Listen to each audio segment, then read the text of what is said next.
नमस्कार, India voice देख रहे हैं आप और मैं हूं आपके साथ शिवम दुबे। बुलेटिन की करेंगे शुरुआत। तो इस वक्त की सबसे बड़ी खबर आ रही है दिल्ली से। आपको बता दें कि भारतीय जनता पार्टी के खिलाफ आम आदमी पार्टी का प्रदर्शन हो रहा है। इस वक्त की दिल्ली की सबसे बड़ी खबर हम आपको बता रहे हैं, जहां पर आम आदमी पार्टी के नेता बीजेपी के खिलाफ प्रदर्शन कर रहे हैं। आपको बता दें कि आम आदमी पार्टी के दफ्तर केजरीवाल पहुंचे और वहां पर प्रदर्शन में केजरीवाल शामिल हुए। साथ ही आपको यह भी बता दें कि इस प्रदर्शन में पंजाब के मुख्यमंत्री सीएम भगवंत मान भी इस प्रदर्शन में मौजूद हैं। और ये सब प्रदर्शन चंडीगढ़ मेयर चुनाव में जो धांधली हुई, जिसको लेकर के आम आदमी पार्टी बीजेपी पर बढ़ चढ़कर ये आरोप लगा रही है कि जिस तरीके से चंडीगढ़ मेयर चुनाव में बीजेपी ने जो करतूत किया है, उससे देश की लोकतंत्र पे एक बड़ा खतरा है। क्योंकि बीजेपी जिस तरीके से चुनाव में धांधली कर रही है, वो एक प्रकार का लोकतंत्र पे हमला है, जिसको लेकर के आम आदमी पार्टी के नेता बीजेपी को लेकर के दिल्ली में प्रदर्शन कर रहे हैं।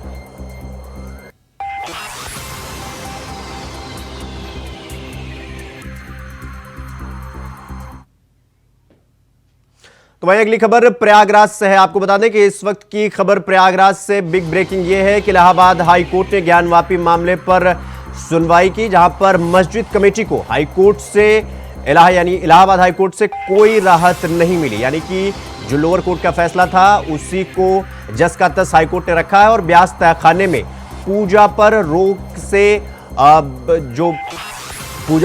इनकार कर दिया है और ब्याज तहखाने में पूजा पाठ वैसे ही जारी रहेगा। यानी लोअर कोर्ट का जो फैसला था उसे हाई कोर्ट ने वैसा का वैसा ही बनाया हुआ है और अगली सुनवाई जो होगी वो 6 फरवरी को हाई कोर्ट इस मामले पर सुनवाई करेगा।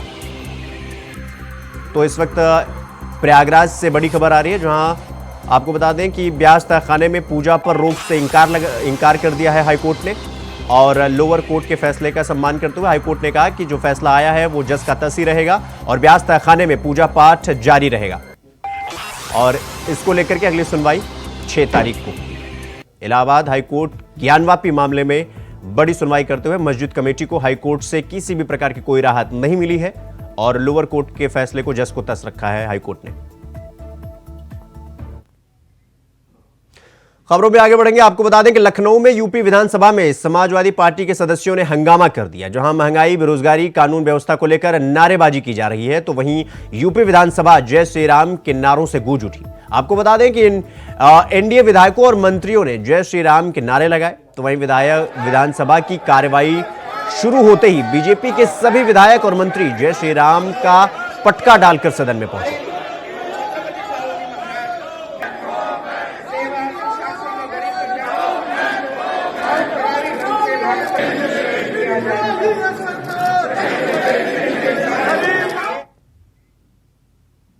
यूपी में शुक्रवार से बजट सत्र शुरू हो गया है, जिसको लेकर भदोही से समाजवादी पार्टी के विधायक जाहिद बेग साइकिल से विधानसभा पहुंचे, जहां वो किसान, बेरोजगारी, भ्रष्टाचार, बिजली का बजट सत्र में मुद्दा उठाएंगे। आपको बता दें कि जाहिद बेग का कहना है कि यह आम आदमी की साइकिल है और साइकिल से चलकर विधानसभा में गरीबों, किसानों, कमजोरों और बेरोजगारों की आवाज को उठाने का काम करेंगे। साथ ही बीजेपी पर निशाना साधते हुए उन्होंने यह भी कहा कि बीजेपी पीडीओ और आरक्षण विरोधी सरकार है।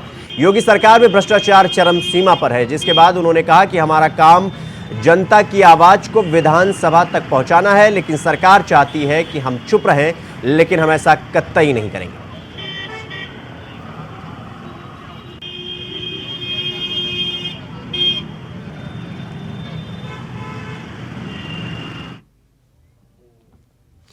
यूपी विधानसभा में शुक्रवार से बजट सत्र शुरू होने वाला है। तो वहीं सत्र के पहले दिन समाजवादी पार्टी विधायकों ने जोरदार प्रदर्शन शुरू कर दिया। आपको बता दें कि चौधरी चरण सिंह की प्रतिमा के नीचे समाजवादी पार्टी के विधायक प्रदर्शन कर रहे हैं। बताया जा रहा है कि हाथों में सरकार विरोधी तख्तियों को लेकर समाजवादी पार्टी के विधायकों का प्रदर्शन लगातार जारी है।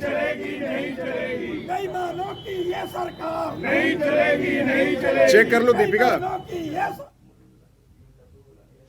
लखनऊ में समाजवादी पार्टी के अध्यक्ष अखिलेश यादव का बड़ा बयान सामने आया है। आपको बता दें, जहां अखिलेश यादव ने कहा कि अभी मुझे जानकारी मिली है और वो मैं आपको ब्रेकिंग न्यूज दे रहा हूं कि बीजेपी अपने सांसदों के टिकट काटने जा रही है और एक सांसद को छोड़कर उसकी भी सीट बदलने जा रहे हैं। आगे उन्होंने कहा कि पीडीए ही एनडीए को हराएगी, बेरोजगारी से त्रस्त युवा बीजेपी को हराएंगे। तो वहीं आगे अखिलेश यादव ये भी कहते हैं कि 10 साल के बावजूद महंगाई और बेरोजगारी कम नहीं हुई और किसानों को किए गए वादे अधूरे हैं। किसानों को सबसे ज्यादा बीजेपी ने दुखी किया है। अपने पत्रकार साथियों का धन्यवाद देना चाहता हूं और अभी मुझे जानकारी मिली है, मैं आप लोगों को ब्रेकिंग न्यूज़ देना चाहता हूं। भारतीय जनता पार्टी अपने सभी सांसदों की टिकट काटने जा रही है, एक के सिवाय, और वो भी जो एक है वो भी अपनी सीट बदलने की सुना है, सीट बदलना चाहते हैं। तो ये समाजवादी पार्टी जीत के लिए आगे बढ़ रही है और हमें उम्मीद है कि पीडीए ही एनडीए को हराएगा। पीडीए उन लोगों की बात है जो 90% लोग हैं भ्रष्टाचार, महंगाई और बेरोजगारी से त्रस्त हैं। भारतीय जनता पार्टी ने डबल इंजन की सरकार ने और 10 साल के बजट के बाद भी महंगाई कम नहीं हुई, भ्रष्टाचार कम नहीं हुआ, जिस तरीके से बेरोजगारी फैली हुई है और जो वादे किसानों को किए थे वो सब अभी तक अधूरे हैं। किसान हमारा दुखी है, संकट में है, और किसान को सबसे ज़्यादा दुखी अगर किसी ने किया है तो भारतीय जनता पार्टी की सरकार ने। खबरों में आगे बढ़ेंगे। आपको बता दें कि इटावा के फ्रेंड्स कॉलोनी क्षेत्र से एक मामला सामने आया है, जहां एक युवक पर शादी का झांसा देकर 1 साल तक नाबालिग से रेप का आरोप लगा है। आपको बता दें कि शादी का झांसा देकर 1 साल तक संबंध बनाता रहा, लेकिन जब नाबालिग ने शादी का दबाव बनाया तो शादी करने से मुकर गया वो इंसान और पीड़िता को डरा धमकाकर ब्लैकमेल करने लगा, जिसके बाद पीड़िता परेशान होकर एसएसपी के पास पहुंची और न्याय की गुहार लगाने लगी। पीड़िता की दी गई जानकारी के अनुसार पीड़िता की मां की मौत हो चुकी है और पिता जेल में है, जिसका फायदा आरोपी ने उठाया और वीडियो फोटो वायरल करने की धमकी दे रहा था, साथ ही रुपयों की मांग भी कर रहा है।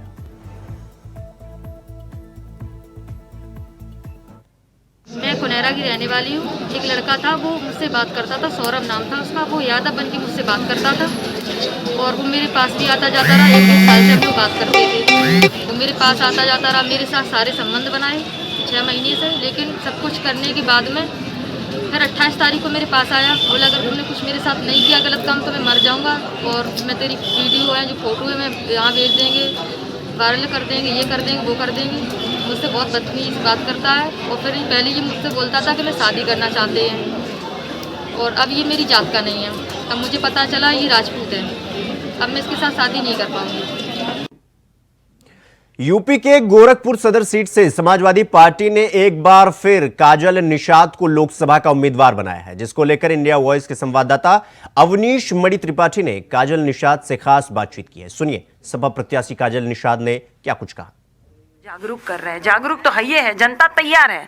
ये चुनाव ऐतिहासिक होगा। क्यों? क्योंकि जिस तरह से ये धांधली कर रहे हैं ना, इसके बाद चुनाव नहीं होंगे।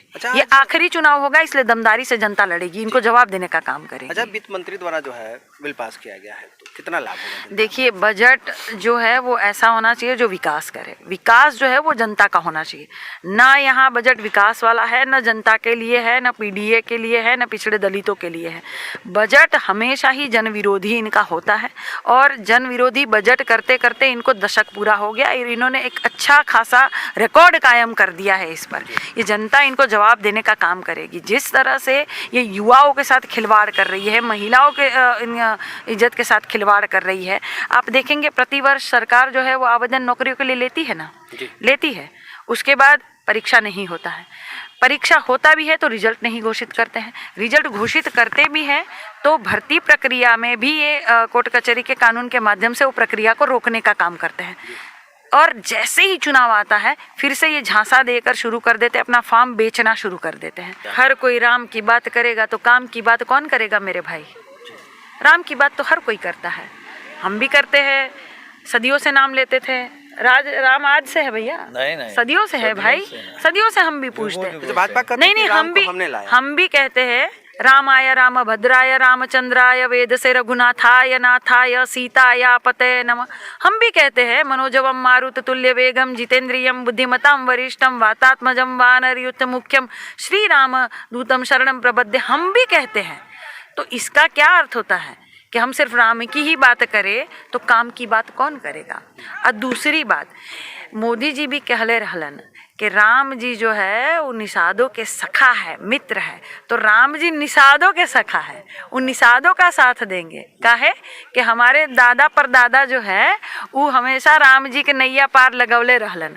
तो राम जी इस बार निषादों के नैया पार लगही, ठीक ना। और दूसरी बात, एक और बात बता रही हूँ, बर देखा हुआ आवला ना लोगन है भैया, बर देखा हुआ का पूछल जाला कितना लड़का पढ़ा है, कहाँ नौकरी करता है, वो का जॉब करता है, लड़के को सुखी तो रखेगा ना, घर परिवार चलाएगा ना। ई ना पूछल जाला कि ई पूछल जाला कि कितनी बार बाबा धाम गया है, कितनी बार कावड़ उठाया है, कितनी बार अयोध्या गया है, कितनी बार राम नाम पूज रहा है। ई पूछल जाला है। बायोडाटा जब लड़का लड़की का निकलला शादी ब्याह के लिए समझी लोग, तो जब क्वालिफिकेशन में क्या लिखाता है कि कितना पढ़ा है, ये नहीं लिखाएगा कि कितनी बार ये राम नाम ले रहा है। राम का नाम सब लेते हैं, हर कोई लेते हैं, हर कोई राम जी करेगा तो काम जी कौन करेगा। यहाँ पे रोजगार कौन देगा, यहाँ पे नौकरियां कौन देगा, यहाँ पे जो महंगाई कौन कम करेगा, अर्थव्यवस्था कौन संभालेगा।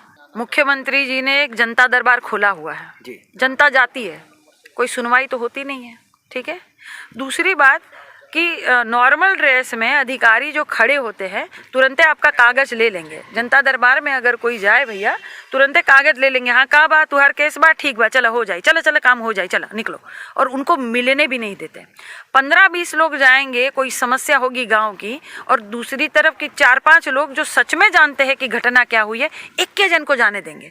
वो भी किसको जाने देंगे? जो कुछ बुझता ही नहीं है, जो कुछ जानता ही नहीं है। वो जाके मुख्यमंत्री जी के सामने खड़ा हो जाएगा और मुख्यमंत्री जी ठीक बा आशीर्वाद देंगे। आशीर्वाद देने बुला नहीं, आशीर्वाद देने बुला रहे हैं, पैर छूने के लिए बुला रहे हैं। जनता दरबार का अर्थ क्या होता है कि आप सत्ता में अगर काबिज है, उस कुर्सी पर विराजमान है, जो शोभनीय कुर्सी है, जो जिसका मान सम्मान है कुर्सी का, उस कुर्सी पर आप विराजमान है, तो जनता की सेवा करिए, जनता की समस्या का समाधान करिए, उनका न्याय कीजिए, उनकी आवाज़ उठाइए, उनके साथ न्याय कीजिए अच्छे से। पुलिस चौकी या कोर्ट कचहरी जो मामला है, वो मामला क्या है देखिए। एक आदमी को अंदर जाने देंगे जो बुड़बक होगा, जो कुछ नहीं जानेगा, और जो सच में जानता है उसको अंदर जाने नहीं देंगे। तो ये अधिकारी इस तरह से बैठे हुए हैं, जैसे मेरे चुनाव में धांधली हुई थी तो अधिकारी ही थे ना, जो मैं कह रही थी कि रिकाउंटिंग करवाइए और नहीं करवा रहे थे, लगातार उनको ऊपर से फ़ोन आ रहा था। तो ये सारी चीज़ें हैं, यहाँ शासन सत्ता भी ठीक नहीं है, प्रशासन भी ठीक नहीं। बुलंदशहर में ईडी ने 100 करोड़ के लैंड स्कैम में लैंड माफिया सुधीर गोयल की 27 करोड़ 49 लाख की अचल संपत्ति को अटैच कर दिया है। जहां लैंड माफिया सुधीर गोयल, पत्नी राखी गोयल और 3 साझेदारों के नाम पर संपत्ति रजिस्टर थी। आपको बता दें कि पिछले दिनों लैंड माफिया सुधीर गोयल और उसके नजदीकियों के ठिकानों पर ईडी ने रेड की थी, जिसके बाद ईडी ने रेड के दौरान मिले दस्तावेजों के आधार पर 100 करोड़ का लैंड स्कैम पकड़ा था। तो वहीं लैंड स्कैम में सुधीर गोयल और उसके राजदारों की और भी बेशकीमती संपत्तियों को ईडी अटैच कर सकती है। बताया यह भी जा रहा है कि सुधीर गोयल ने भविष्य के सुनहरे सपने दिखाकर किसानों और इन्वेस्टर्स के साथ 100 करोड़ रुपए का लैंड स्कैम किया था।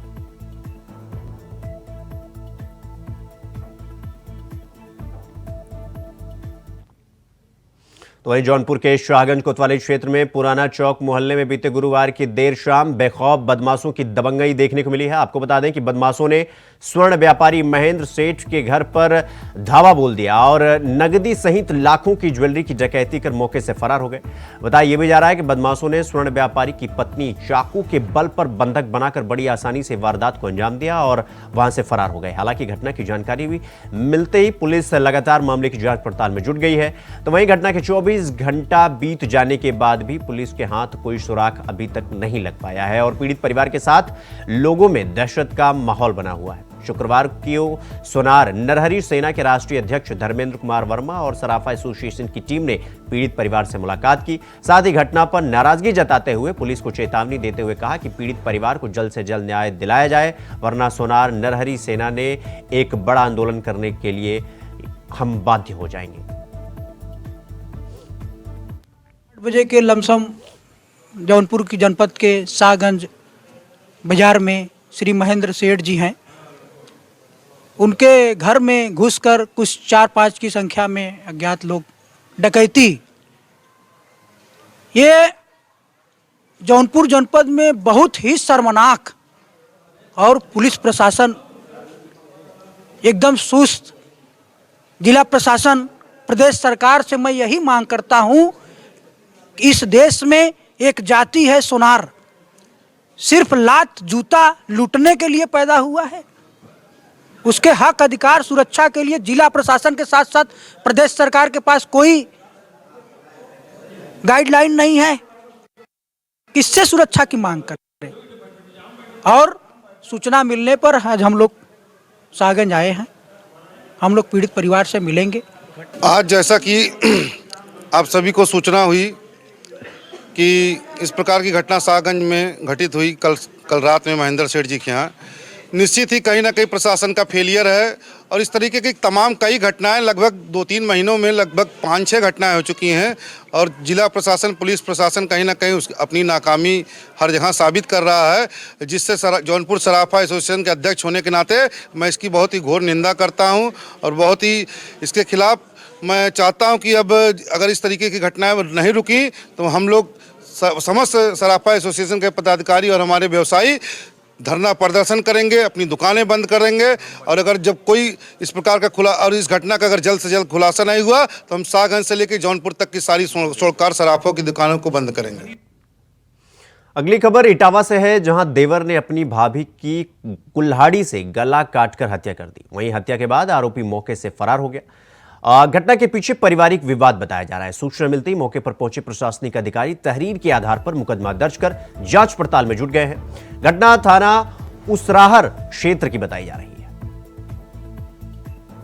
देखिए, उसराहर थाना जनपद इटावा में दोपहर में करीब 2 बजे या 2:30 बजे के आसपास देवर भाभी का झगड़ा हो गया था और काफ़ी गाली गलौज और झगड़े के बाद जो है देवर ने भाभी के ऊपर कुल्हाड़ी से प्रहार कर दिया था और उसे काफ़ी गंभीर चोटें आ गई थी। उसका इलाज चल रहा था और अभी कुछ देर पहले उनकी जो है इलाज के दौरान मृत्यु हो गई है, जिसके आधार पर जो मुकदमा दर्ज किया गया है उसके भाई प्रदीप की तरफ से मृतका जो मोहिनी उर्फ काजल थी, उनकी बॉडी को पंचायतनामा पोस्टमार्टम की कार्रवाई जो है जो पुलिस की होती है उस पर ले लिया गया है कब्जे में और विधिक कार्रवाई कराई जा रही है।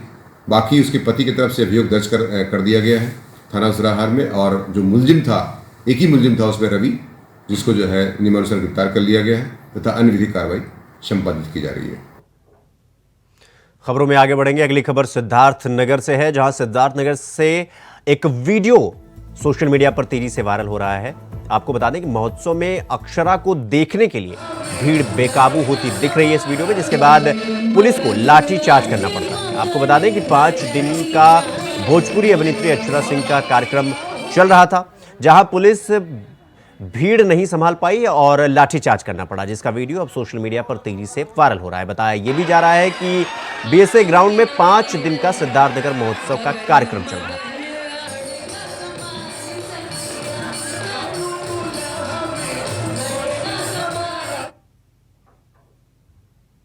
रायबरेली के कोतवाली क्षेत्र के सिविल लाइन चौराहे का एक मामला सामने आया है, जहां तेज रफ्तार रोडवेज बस और आबकारी विभाग की बोलेरो गाड़ी में जोरदार टक्कर हो गई। आपको बता दें कि रोडवेज बस सवारियों से भरी हुई थी, जो कि ओवरटेक करते वक्त हादसे का शिकार हो गई। तो वहीं हादसे में किसी के हताहत होने की कोई सूचना फिलहाल नहीं मिली।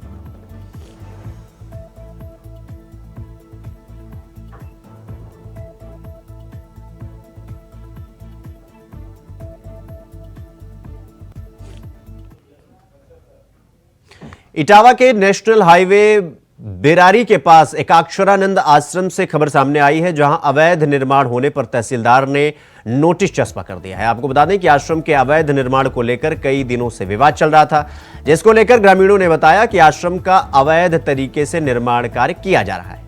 आश्रम की दीवार रास्ते में बनाई जा रही है, जिसको लेकर कई विवाद पहले भी हो चुका है। तो वहीं सर्वेश शर्मा ने जानकारी देते हुए बताया कि यह हमारी पैतृक जमीन थी, ये आश्रम के लिए दान में दी गई थी और कई सालों से आश्रम में सेवादार के रूप में हम काम कर रहे थे। हालांकि कुछ मंदिरों में एक ही ब्राह्मण समुदाय के लोगों ने सेवादार को आश्रम से निकाल दिया और आश्रम को दी गई जमीन से ज्यादा हिस्से पर अवैध निर्माण शुरू कर दिया, जिस पर कानूनी कार्रवाई करते हुए तहसीलदार और एसडीएम ने रोक लगा दी है। लेकिन मंदिर कमेटी अभी भी निर्माण कार्य करने में लगी हुई है, जिसकी शिकायत 112 नंबर पर की गई।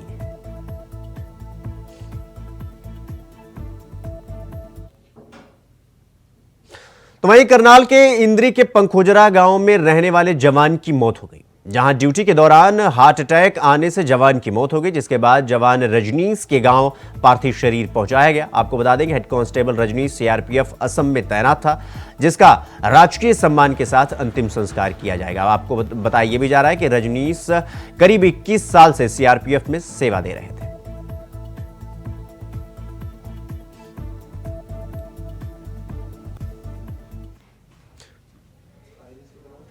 तो वहीं हापुड़ के पिलखुआ कोतवाली क्षेत्र के छिजारसी टोल प्लाजा से एक मामला सामने आया है, जहां टोल प्लाजा पर पैसे के विवाद के बाद जमकर मारपीट हो गई, जिसका वीडियो अब सोशल मीडिया पर तेजी से वायरल हो रहा है। आपको बता दें कि टोल कर्मियों ने 4 गाड़ियों में सवार युवकों पर मारपीट का आरोप लगाया है। तो वहीं झड़प में आधा दर्जन टोल कर्मी बुरी तरीके से घायल हो गए। बताया भी जा रहा है कि युवकों पर पत्थरबाजी करने का ये आरोप लगाया है। साथ ही टोल कर्मी ने अज्ञात युवकों के खिलाफ कोतवाली में तहरीर दी है, जिसके बाद पुलिस मामले की जांच में जुट गई है।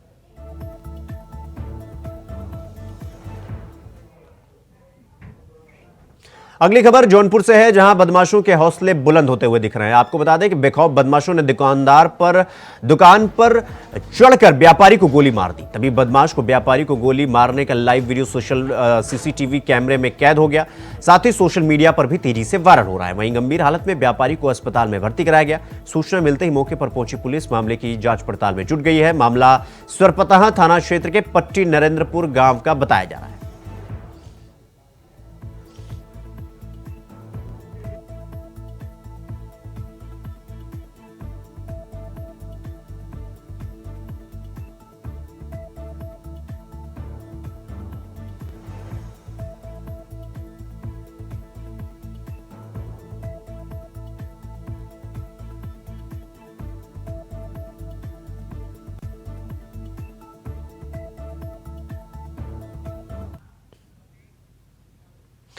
चंडीगढ़ में Punjab state power corporation limited और ट्रांसमिशन कॉर्पोरेशन लिमिटेड जनवरी 2024 के वेतन और पेंशन पर चूक कर रही है। आपको बता दें कि इंजीनियर्स एसोसिएशन का कहना है कि पीएसपीसीएल और पीएसटीसीएल के इतिहास में यह अभूतपूर्व है कि दोनों निगम अपने कर्मचारियों का वेतन और पेंशन का भुगतान करने में असमर्थ है।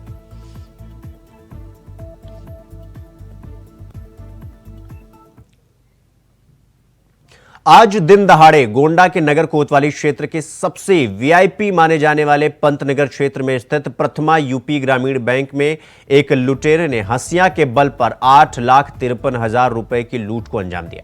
आपको बता दें कि घटना की सूचना मिलते ही मौके पर पहुंची पुलिस ने जांच पड़ताल शुरू कर दी है।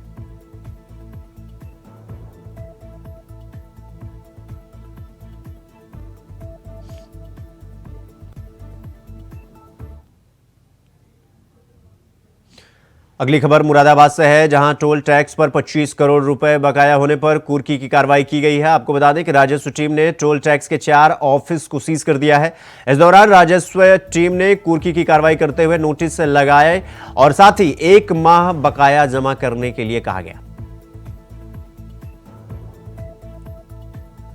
यहां 1 महीने में बकाया जमा करने का आदेश दे दिया गया है। राजस्व टीम कि टोल टैक्स पर बड़ी कार्रवाई की गई है, जहां टोल टैक्स पर करीब 25 करोड़ रुपए बकाया है, जिसे राजस्व टीम ने 4 ऑफिस को सीज कर दिया है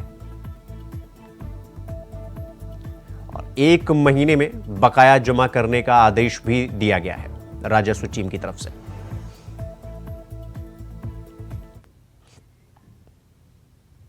यमुनानगर जिले के मलिकपुर बांगर की पंचायती जमीन के पट्टेदार ने नीलामी के दौरान भट्टी की पूरी पेमेंट देने के बावजूद भी कम रसीद देने का आरोप लगाया है। आपको बता दें कि यह आरोप छछरौली के ग्राम सचिव हेमंत शर्मा पर लगे हैं। तो वहीं छछरौली के बीडीपीओ जोगेश कुमार ने ग्राम सचिव को कारण बताओ नोटिस जारी कर दिया है। हर साल बोली होती है। पिछले 22-23 वर्ष में जी हेमंत शर्मा आए थे, सेक्रेटरी ग्राम सचिव, उन्होंने बोली की थी और मैंने एक प्लाट लिया था 3 किलो का, उसकी बोली 1,25,500 रुपये की हुई। तो जी मैंने उनको पैसे पेमेंट वहीं पे दे दी। रसीद के बारे में उन्होंने मेरे को बोला भी 1-2 दिन में आके ब्लॉक से ले जाना। जैसे ही मैं 1 महीने बाद गया वहाँ पे पोर्टल कराना था, तो उन्होंने मेरे को रसीद 46,000 रुपये की दी। जैसे ही मैंने उसका ऐतराज़ किया तो उन्होंने मुझे ऐसे ही घुमा के कभी किसी अधिकारी को दरखास्त देता हूँ, आज तक मेरा कोई समाधान नहीं हुआ। और मैंने जब RTI लगाई तो उन्होंने उस पर भी कोई कार्रवाई नहीं की। उस मौके पर कोई भी अधिकारी, बड़ा अधिकारी नहीं था, ना वीडियो साहब थे, ना DC साहब थे। केले हेमंत शर्मा ने ही बोली की।